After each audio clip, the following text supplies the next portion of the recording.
Good morning, everybody. Back out here over in Moore, South Carolina. I'll show y'all in a little bit later. But anyway, we came out here Friday, cut all that down, got some dirt, started working on the pad. Got a load of dirt coming in today so we can wrap up the pad right now. When they cleared this lot, there was a bunch of storm damage and they piled it all up right here. So what we're doing is sorting and cutting, making piles, and the owner don't want to haul anything off, so we just shoving it down there in the corner, doing our best to make it nice and neat. These are my piles I'm pulling out so we can cut it down to manageable sizes. But anyway, we're doing this because when they came out here and laid out the septic, somebody didn't know how to use a tape measure. And so these are supposed to be 100-foot lines, and I got to carry a 5-foot setback from the house. Well, I'm 90 feet from the edge of the wood pile to the edge of my house. So we're having to cut all this up and move it so we can gain that extra 105, 106 feet so we can have our setback and still put our 100-foot lines. Because the way it's working or the way it's laid out, we're going to have 4 100-foot lines right through here. Still might not be enough. And if that's the case, then what we'll do is do a modification on the permit and do 580s, and we still have plenty of room to do 580s, and that way we're good with our setbacks and the tank as well. So this is the start of the morning. This is what we're doing right now. Like I said, once the loaded truck or loaded dirt gets here, we'll get a video of them dumping and all that good stuff, and then we'll start laying the pad out, getting some dirt brought in. All right, here we are. We got our load of dirt in. Randy's over there, keep on cutting that mess out. All we're doing is just moving it down the hill. So basically, let's see here. From this tree up will be the drain lines, and then they'll come this way. That's a corner stake, and then down there is a corner stake. And so these will be 400-foot lines, and we're gonna see about doing an amendment, doing 580s. We'll still have plenty of setback. Biggest thing is right here, we got a tank. We got to carry a setback from the tank, and then we got to carry a 5-foot setback from the house. And then there is a well down there we got to carry a 5-foot setback too. But anyway, for now, what we're going to do, sorry, fighting a mosquito. But for now, what we're going to do is get this pad laid out. So I got the laser set up right here. And at that highest point, right? And so that's gonna be my bench. Now, when we set our bench, this is a modular home.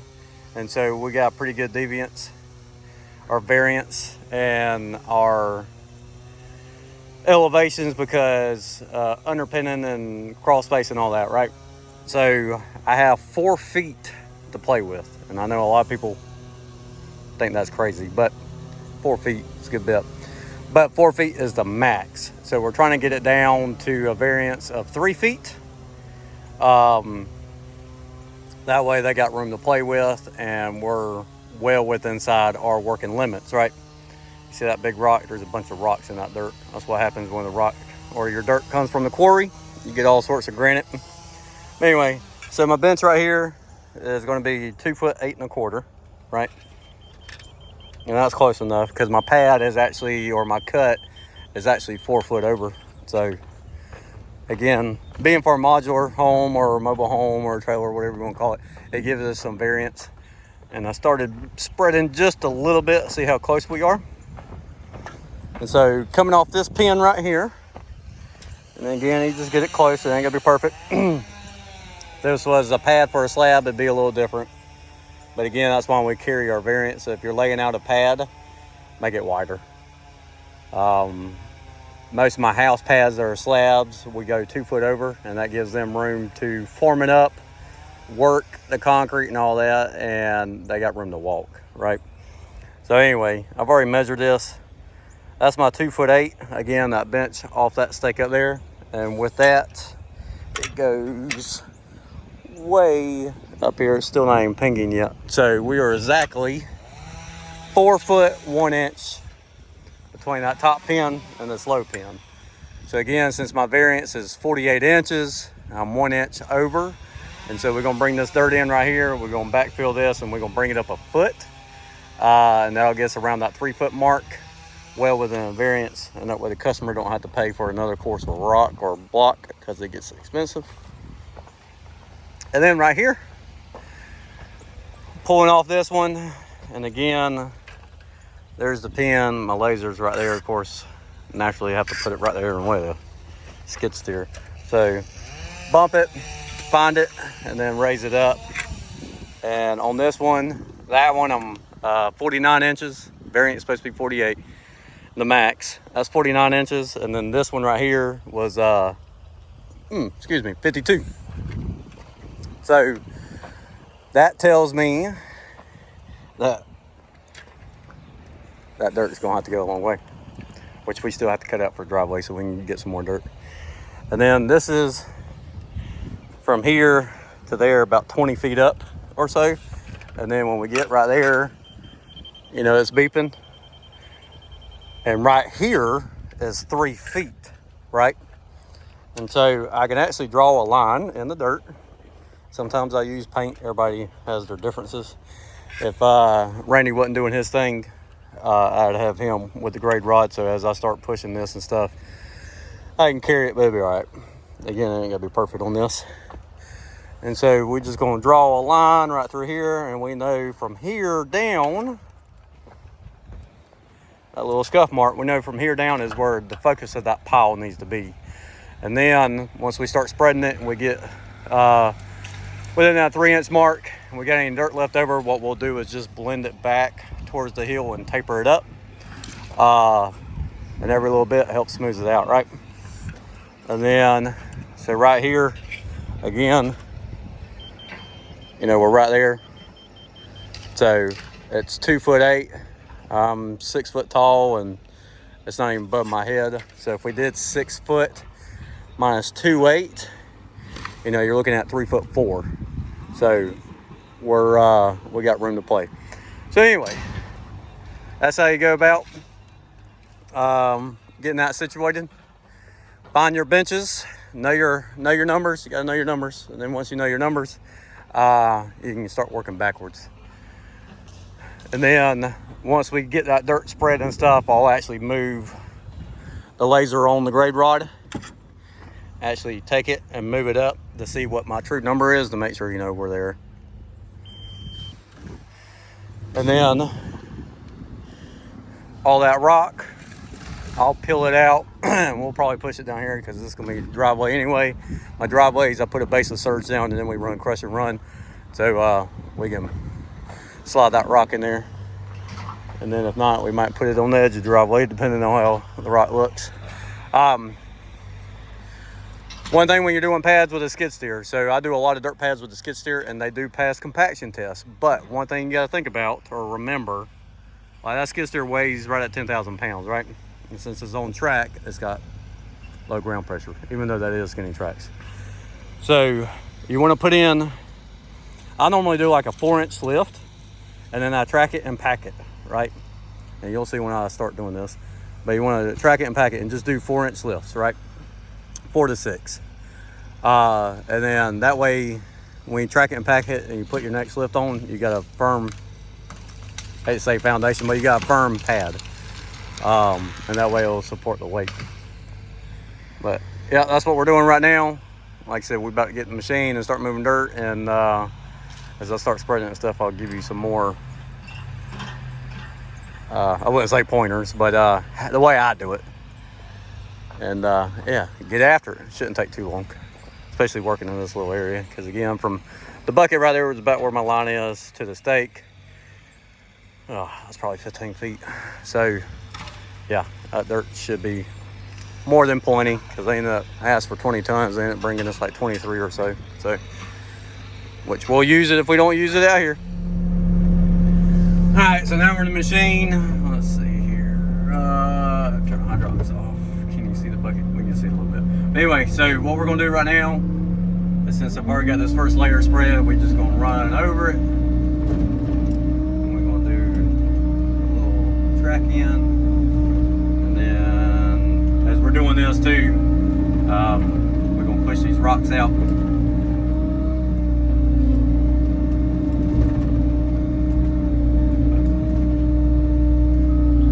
And as I'm running back and forth, I make sure my machine gets past my stakes right here. And that way I know that I am covering the pad and not cutting myself short. Sorry about the windshield. It's been dusty, and that cleaner I used apparently had some petroleum in it, so it's got everything sticking to it. But yeah,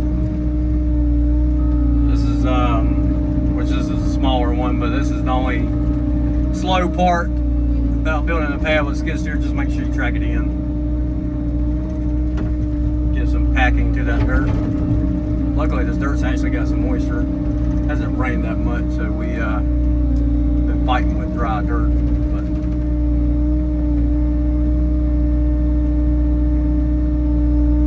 and like when I'm back up right here, you'll see that little hole right there.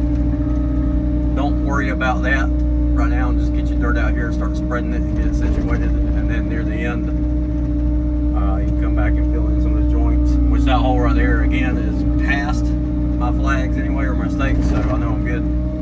But as you start running your lifts, you can start pushing it over and then tracking it back and bringing it up as you go.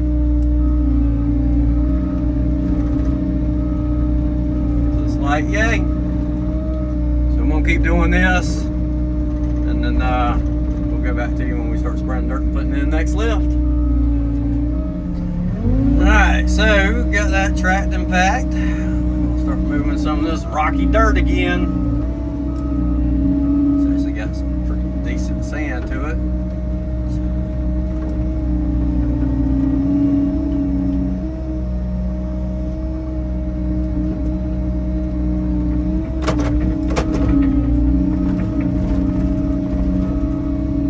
So what I do is I just grab the dirt, spread out.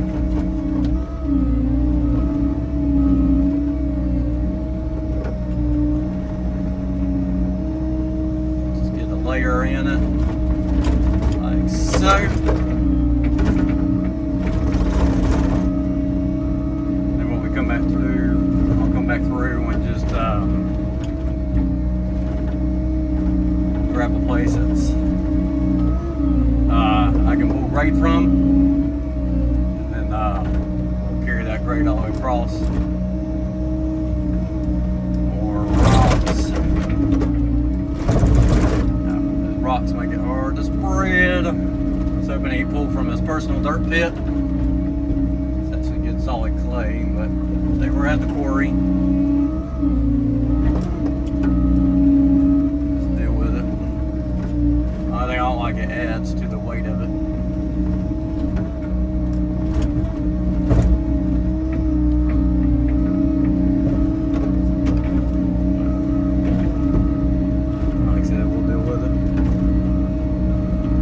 Not a choice at this point.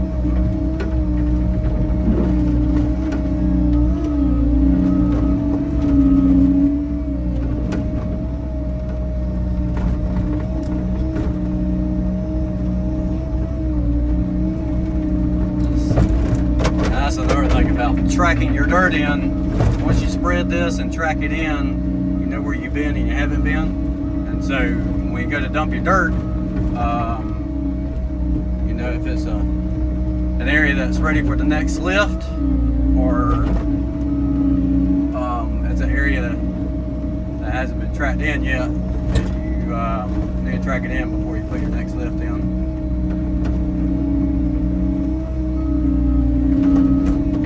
Like so. And then basically, like I said, just throw a bunch of it out. And then what I do is just, we put the teeth down,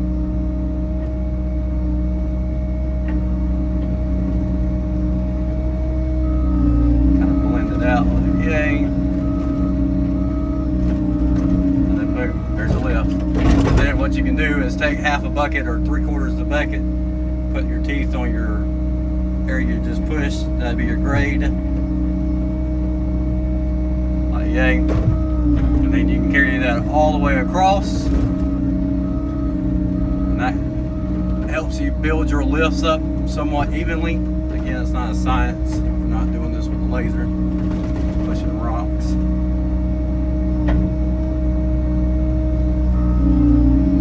You'll see what happens when you get rock and get dirt. Try not to lose my dirt.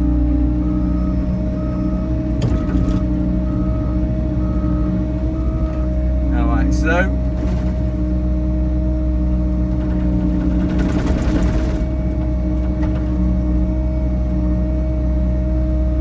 nice, slow, steady pushes. Because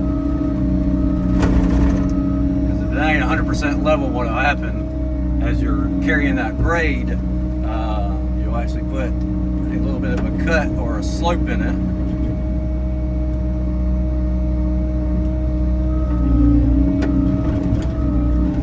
And as you're building it up, you won't really notice it with just a little bit of dirt until the end and be like, oh crap. And then you're like a foot off, and you'll have to bring more dirt in. To extend it out. Once you get it somewhat situated, I can get that rock out of the way. Because it's right on my pin.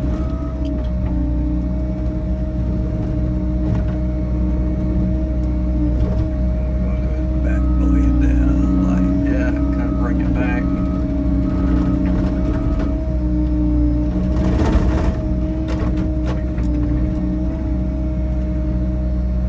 Once told me dirt work's easy. Just keep moving around until it makes it, until you make it work or make it look good.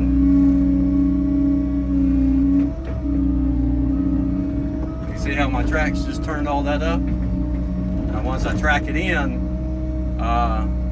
tracks will tear it up a little bit, but nowhere near as bad versus just being loose dirt. So what we're going to do is just kind of mellow these tracks off. We're going to get one more scoop, and I'm climbing the dirt pile. We'll get one more scoop right here so I can carry it all the way out to my pin. And then we'll be ready. Rocks. But we'll be ready to track and pack the next lift.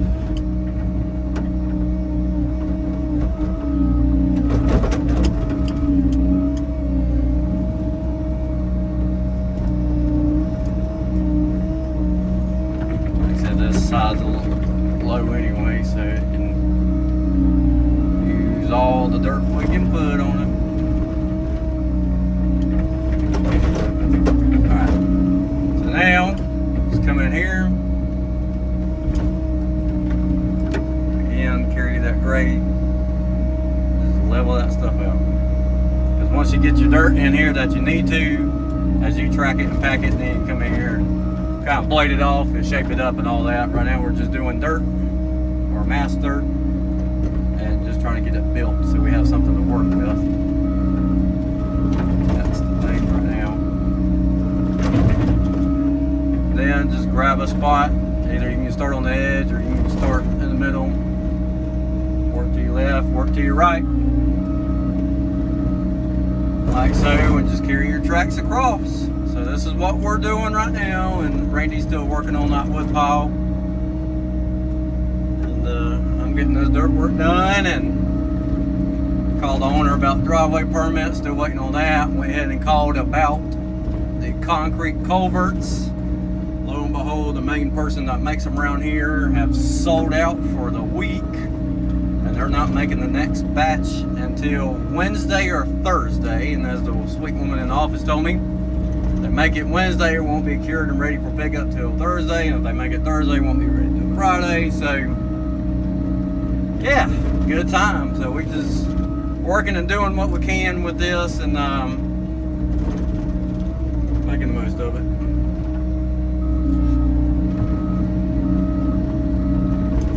When you don't get to manage all the projects, which we manage a fair amount of them, but you know, when you don't get to manage all of them,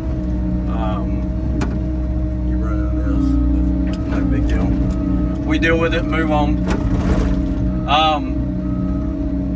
One thing the wife and I were talking about the other day, so as we start to grow the channel and making videos and just showing the scopes of works we do and just kind of these updates and stuff. One thing I haven't done is really done an introduction. So my name is Ben. I am the owner of S&L Land Clearing. We service Western North Carolina and upstate South Carolina primarily. Now, we've done jobs down in Orangeburg, we've done jobs down in Lumberton, North Carolina. We do travel. It just really depends on the job.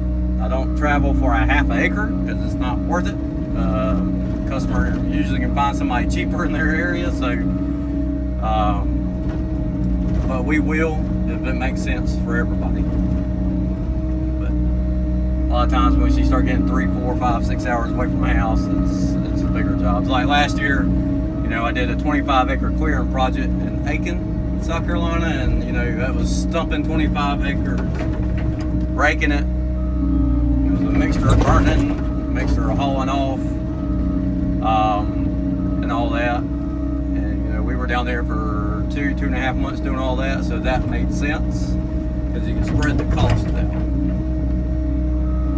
But half acre, it's hard to spread the cost out when you got a few days invested in it for the customer. But anyway, so we are licensed general contractors in both North Carolina and South Carolina. And when I tell people I'm a licensed general contractor, I'm a licensed general contractor for grading and excavating. A lot of people don't know what that is, so our license covers large dirt projects. Just like if you want to be a utility contractor, you gotta go get your utility license and things like that. So we're doing these like big subdivisions and stuff like that. You see these big companies doing, they're licensed GCs in grading and excavating. There is a license. South Carolina has this rule. Depending on what county, it depends on how much you get to disturb, but South Carolina has a rule where, you know, anything over a $40,000 job, you gotta be licensed. So if you're looking to grow or add or whatever else, I suggest you go do that. Because I do have customers where I need to pull my own permits, and because they're hiring each individual job out. Now, if it's commercial jobs, usually you'll have a GC or a company that carries all the license, and you sub out to them and do the work, and then you just run under their license. But we chose to get our license, thought it would just offer more variety. Gives me opportunity to do commercial jobs, which I do small ones. I have no desire to do big ones. But it's like my Gaffney project, you know, it's 10 acres doing 10 house lots. I mean, it's a complete subdivision, and you know, if it wasn't for my license, I wouldn't be able to do that. So, depending on what you're wanting to grow into, it's something to look into. I got a buddy that runs around, does water taps, and you know, you got to have a license to do water taps, and he stays busy. So, just things to think about that you can do will help you along the way. We are also licensed septic contractors in both North Carolina and South Carolina. Septics have been a really good add-on for us. We added that on like a year and a half after we were in business, and doing a lot of these house lots. Customers and builders like to have one contractor. So, you know, if you listen to Ryan Deemer on Skid Steer Nation, you know, riches are in the niches, and I agree with that 100%. But he also says, you know, you want to have 2 to 3 focuses, and let that be your primary. Well, our primary is land clearing, site prep, and septics. So, you know, whether it's just land clearing, whether it's just site prep, or just doing septics, or doing the whole bundle, we can offer it. And like with site prep, you know, because there's nothing to it, we will run the water lines, because it's just digging a trench, laying a water line in the ground, and water testing it, and calling it a day. So we do water lines, and we do driveways. Which driveways, truthfully, seems like a lot of people got their start on driveways. So driveways is a good add-on, and it allows us, my business, my company, to truthfully be true turnkey contractors for these builders. And then We are SCDOT and North Carolina DOT licensed for erosion control and best management practices. And basically that means we can go out to a job site, we know how to hang silt fence, we can actually contract out to each individual state and do just that, or since we do carry that certification, we can put a bid in for these big commercial jobs just doing the erosion control stuff. And you know, that's, you know, senior straw, silt fence, those annoying silt socks, wood chips in it. Those things are a pain, and various things like that. These rocks will beat the living snot out of you. Anyway, so that's rundown of the company. I was born and raised in a little town called Travelers Rest, TR, if you're local there. We call it TR or Tiara. And got married, so moved to North Carolina. And that's why, since my family's still down here in South Carolina, I do a lot of work in South Carolina, do a lot of work in North Carolina. It gives me variety and availability, because this time of year right now, it's raining almost every day in North Carolina. Versus South Carolina's pretty dry. But anyway, there's a quick intro. Got a phone call coming in, so I'll get back to you in a second.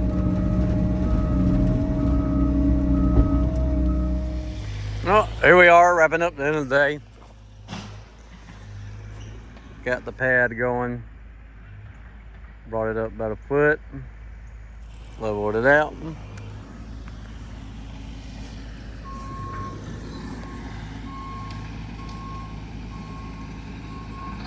He's getting that windrow taken care of.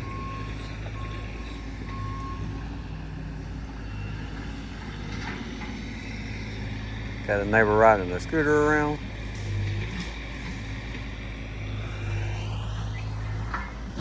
Yep, good day. We were going to get started on the septic tomorrow, but our lines are not going to fit between the house right here and property line. We got to carry a setback for the drains and the septic and all that, and it's not going to fit. So yeah, I got the call in so we can do a modification, shrink some lines and add another line, but not too bad. We'll get all this straightened out. We got another load of dirt coming in tomorrow. They changed the depth for me.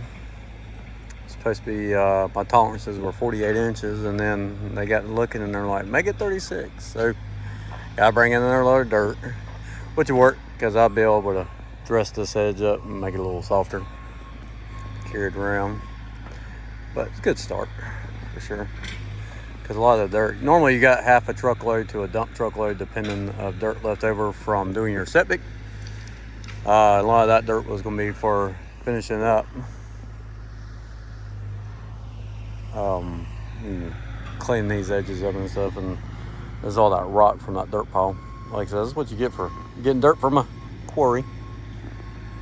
But yeah, all that's got to get over here. And that's our pile. So all that was right into there, and then we had to move it because that's where our drain lines are going. And so we windrowed it over there. But yeah, that's the day. Once we get some of these permit situation fixed and situated, we'll be back after it. We'll catch you on the next one.